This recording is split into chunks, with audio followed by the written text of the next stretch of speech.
नमस्कार। आजकल मोदी जी की सरकार जब भी किसी मुद्दे पे फंसने लगती है तो दक्षिण पंथियों की पुरानी रणनीति के तहत ही वो भी बीच में नेहरू जी को ले आते हैं, जिसके बारे में आज बहुत ज्यादा लोग नहीं जानते और उनके ऊपर कीचड़ उछालने से वो खुद बचकर निकल जाते हैं। तो आज हमने तय किया कि हम ये समझने की कोशिश करते हैं कि आरएसएस और बीजेपी नेहरू जी से दरअसल घृणा क्यों करती है, क्यों उनके ऊपर अटैक करती है। इसका सबसे पहला कारण तो बड़ा स्वाभाविक है कि जो कांग्रेस की मौजूदा लीडरशिप है वो नेहरू जी की पारिवारिक विरासत भी है। इसलिए इन लोगों को लगता है कि नेहरू जी पर लांछन लगा के वो इस लीडरशिप को छोटा कर सकते हैं। इसलिए अलग अलग तरह की अफवाहें होती हैं, जैसे कि वो मुसलमान थे, ये जानते हुए भी कि वो एक कश्मीरी पंडित थे, ब्राह्मण थे, और उनके बारे में उनके पूरे 200 साल का इतिहास 3 मूर्ति के संग्रहालय में रखा हुआ है। ऐसे लोग जिनको अपने खुद के 3 पीढ़ी पहले के दादाजी का नाम नहीं पता, उनके गांव वालों को भी शायद ही पता हो, वो सवाल खड़ा करते हैं उनके बारे में जिनकी विरासत के बारे में उनकी 5 पीढ़ी पहले मोतीलाल जी तक को भी पंडित जी के नाम से जाना जाता था। और नेहरू जी के टाइम पे पंडित जी का मतलब ही होता था जवाहरलाल नेहरू। उनके बारे में आज के लोगों के सामने मुसलमान कह के वो ये चाहते हैं, उनको लगता है कि शायद उन्होंने इतनी नफरत फैला दी है हिंदू मुसलमान के मामले में कि नेहरू जी को मुसलमान कहते ही वो इज्जत के लायक नहीं रहेंगे। लेकिन सच्चाई ये है कि वो हिंदू थे और एक कश्मीरी पंडित थे। दूसरा जो बड़ा मुद्दा है वो ये है कि कॉन्स्टिट्यूशन जब बना आजादी के बाद तो आरएसएस के लोग ये चाहते थे कि इनके पुरानी रूढ़िवादी सीढ़ीनुमा जाति व्यवस्था के हिसाब से सांप्रदायिक और पुरुष प्रधान समाज के ऊपर टिकी हुई जो मनुस्मृति की उनकी सोच है उसका संविधान बने, जैसा कि उन्होंने अपनी 30 नवंबर 1949 के ऑर्गेनाइजर जो उनका मुखपत्र है उसके संपादकीय में लिखा।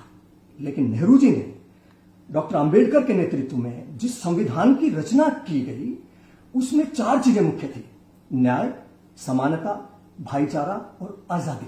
ये चारों ही चीजें आरएसएस को मंजूर नहीं थी। इसके पीछे की जो मुख्य धारणा थी वो नेहरू जी की ये सोच थी कि भारत माता दरअसल भारत के लोग हैं।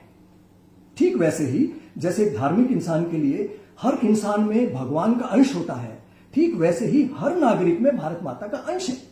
लोगों से ही भारत माता बनी है, जो आरएसएस को कभी मंजूर नहीं था। यह उनकी एक बहुत बड़ी हार थी जिसकी वजह से वो नेहरू जी को से नफरत करते थे। तीसरा कारण हिंदू राष्ट्र की स्थापना।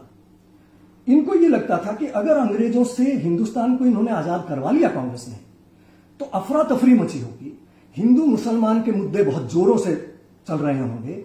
उसका फायदा उठा के फौज के अंदर की सांप्रदायिक ताकतों को इस्तेमाल करके और अंदर आरएसएस के बाकायदा आर्म्ड ट्रेन फौज की तरह से लोगों को इस्तेमाल करके हम सत्ता पे कब्जा कर लेंगे और हिंदू राष्ट्र में बदल देंगे। और गांधी जी की हत्या उसी की पहली कड़ी थी, जिसका सबूत है 8 दिसंबर 1947 की वो सीआईडी रिपोर्ट जो गांधी जी की हत्याकांड के बाकायदा दस्तावेजों में शामिल है, जिसमें गोलवलकर 2000 चुने हुए देश भर के आरएसएस कार्यकर्ताओं को रोहतक रोड दिल्ली में ये कहते हैं कि हमारे बीच रास्ते में अगर गांधी और नेहरू भी आएंगे तो हम उनको भी हटा देंगे, और उसके लिए हमारे पास साधन भी हैं। और उसके 1.5 महीने बाद गांधी जी की हत्या हो गई। इनकी ट्रेजेडी ये हुई कि गांधी जी की हत्या की रिएक्शन इतनी जबरदस्त हुई कि पूरा देश जो है इनके खिलाफ हो गया कुछ वक्त के लिए, और सरदार पटेल ने इनको बैन कर दिया, जिसकी वजह से इनका पूरा जो मंशा थी वो फेल हो गई। चौथा कारण था हिंदू कोड बिल।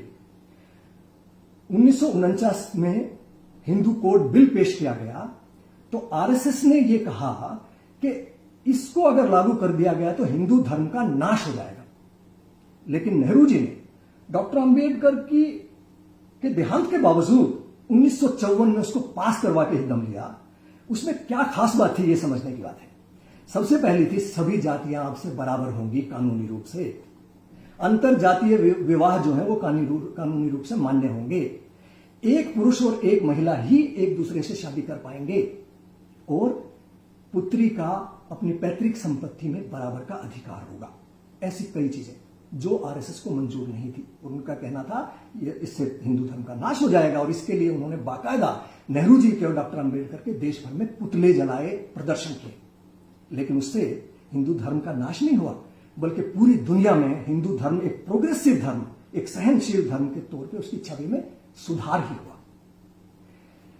लेकिन सबसे महत्वपूर्ण जो मुद्दा है, जिसकी वजह से इनके जो नेता हैं वो नेहरू जी के राजनीतिक विशाल कद के सामने अपने नेताओं को बोना पाते हैं, वो है उनका व्यक्तित्व। वो जिस व्यक्तित्व के इंसान थे, सिर्फ भारत में नहीं पूरी दुनिया में उनका सम्मान था। वो इस बात से समझिए कि वो नॉन अलाइन मूवमेंट यानी निर्गुट आंदोलन के नेतृत्व में रहे, जिसमें दुनिया के आधे देश शामिल थे उस वक्त देश में, जबकि देश आजादी भर हुआ था। और जैसा कि आप इस तस्वीर में देख सकते हो, आजकल मोदी जी को लेने किसी छोटे से टापू का प्रिंस भी आ जाता है तो वो ये कहते हैं कि मोदी जी का रुतबा है। लेकिन ये देखिए आप, नेहरू जी को लेने के लिए उस वक्त, उस समय में जब हिंदुस्तान एक गरीब देश था, अमेरिका के राष्ट्रपति अपनी पत्नी के साथ उनको जहाज में रिसीव करने के लिए आए थे। ये नेहरू जी का रुतबा था। और हिटलर ने और मुसोलिनी ने उनको बातचीत के लिए आमंत्रित किया था 40s में, जिससे उन्होंने साफ मना कर दिया था ये कह के मैं वैचारिक मतभेद है मेरे, मैं आपसे बात नहीं कर सकता हूं।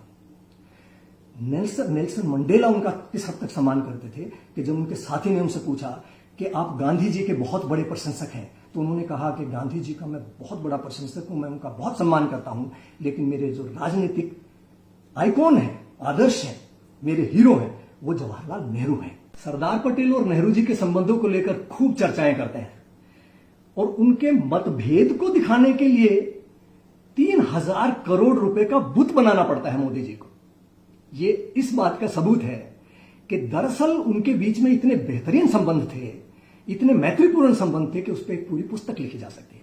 और उसका एक उदाहरण देखिए, 3 अगस्त 1947 को मंत्रिमंडल के गठन के सिलसिले में सरदार पटेल नेहरू जी को लिखते हैं कि बाकी के जीवन मेरी निष्ठा और वफादारी आपके लिए रहेगी, और आपको उस ध्येय की सिद्धि के लिए मैं काम करूंगा जिसके लिए भारत में किसी दूसरे पुरुष ने इतना बड़ा त्याग और बलिदान नहीं किया है। 3 अगस्त 1947 को, याद रहे गांधी जी उस वक्त जीवित थे। इसका मतलब सरदार पटेल की नजरों में त्याग और बलिदान के मामले में नेहरू जी से ऊपर कोई भी नहीं था। 9 साल से अधिक वो जेल में रहे, उनकी पत्नी बीमार थी, उनकी देखभाल नहीं कर पाए, उनकी अकेली बेटी बाहर थी, उसकी देखभाल नहीं कर पाए, और वो सावरकर की तरह किसी हत्याकांड में अंदर नहीं थे, बल्कि एक राजनीतिक कैदी थे। इसीलिए सरदार पटेल उनका इतना सम्मान करते थे। और एक रैली बॉम्बे में हुई जिसमें करीब 30 लाख लोग मौजूद थे, तो एक अमेरिकन जर्नलिस्ट मिस्टर विंसेंट शीन ने सरदार पटेल से इंटरव्यू में कहा कि आपको सुनने के लिए 30 लाख लोग आए हैं। तो उन्होंने कहा ये मुझे सुनने नहीं आए, ये जवाहर को सुनने और देखने के लिए आए हैं। इनकी महानता देखिए, इन नेताओं की ईमानदारी देखिए कि जिसका जो क्रेडिट है उसको हथियाने की कोशिश नहीं करते थे, उनका सम्मान करते थे, तो बाकायदा ये कहा कि ये उनकी वजह से है। ये पॉपुलैरिटी का लेवल भी दर्शाता है कि नेहरू उस वक्त कितने लोकप्रिय नेता थे। सरदार भगत सिंह उनके बारे में क्या कहते हैं? कीर्ति नाम की मैगजीन में उनका एक लेख है, नए नेताओं के अलग अलग विचार। उसमें वो ये कहते हैं कि इस वक्त देश के युवा 2 नेताओं की तरफ देखते हैं, युवा नेताओं की तरफ, एक पंडित नेहरू और दूसरे नेताजी बोस। उन दोनों का वो विश्लेषण करते हैं और आखिर में कहते हैं कि मैं पंजाब के युवाओं को सलाह देता हूं कि वो पंडित नेहरू का अनुसरण करें, उनको फॉलो करें, क्योंकि वो एक अंतर्राष्ट्रीयतावादी हैं, क्योंकि वो एक क्रांतिकारी हैं, क्योंकि वो देश की आजादी के माध्यम से सामाजिक बदलाव करना चाहते हैं। सरदार भगत सिंह किस स्तर के बुद्धिजीवी नेहरू जी थे, इसका अंदाजा आप इस बात से लगा सकते हैं कि जेल में रहते हुए उन्होंने 3 पुस्तकें लिखी, discovery of India, glimpse of world history और एन ऑटोबायोग्राफी टुवर्ड फ्रीडम। ये तीनों अपने आप में ग्रंथ हैं, दुनिया के मशहूर पुस्तकें हैं। डिस्कवरी ऑफ इंडिया पे श्याम बेनेगल ने एक सीरियल बनाया, भारत एक खोज। अल्बर्ट आइंस्टाइन ने डिस्कवरी ऑफ इंडिया के बारे में कहा कि आपकी यह पुस्तक एक अद्भुत पुस्तक है। इस स्तर के बुद्धिजीवी नेहरू जी थे और कितने बड़े दिल के इंसान थे। वो आप इस बात से समझ सकते हो कि जब उन्होंने अपना मंत्रिमंडल बनाया तो जनसंघ के संस्थापक श्यामा प्रसाद मुखर्जी, बीजेपी के लीडर, फाउंडर, उनको अपने मंत्रिमंडल में मंत्री बनाया, ये कह के आइए और देश सेवा करिए। और खुद अटल बिहारी वाजपेयी उनके बारे में क्या सोचते थे, ये उनके निधन पे दिए गए उनके भाषण से पता लगता है। वो उनकी तुलना वाल्मीकि की रामायण के राम से करते हैं कि आपने असंभव को भी संभव करने का मादा था। और उसके कुछ अंश देखिए, वो कहते हैं, एक स्वप्न अधूरा रह गया, एक गीत शांत हो गया, और एक ज्योति न जाने कहां खो गई। एक स्वप्न था दुनिया भय और भूख से मुक्त हो।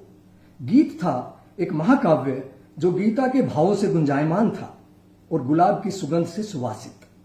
ज्योति थी ऐसी मशाल जो रात भर जला करती थी, हमें रास्ता दिखाती थी। पंडित जी के जीवन से हमें व्यक्तित्व की वह दृढ़ता मिलती है, बुद्धि की वह झंकार और उन्मुक्तता मिलती है, विरोधी और दुश्मन को भी मैत्री के संबंध में बांधने की वह कला मिलती है, वह सौम्यता, वह महानता मिलती है जो भविष्य में अब कभी मिलेगी नहीं। अटल बिहारी वाजपेयी। और आज ये लोग क्या करते हैं वो आप इस कार्टून से देख सकते हैं।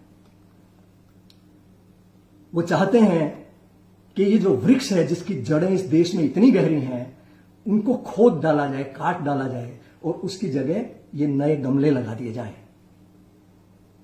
और इसलिए वो शायर का एक शेर याद आता है जो कहता है, कोहनी पर टिके हुए लोग, टुकड़ों पर बिके हुए लोग, करते हैं बरगद की बातें, गमलों में उगे हुए लोग।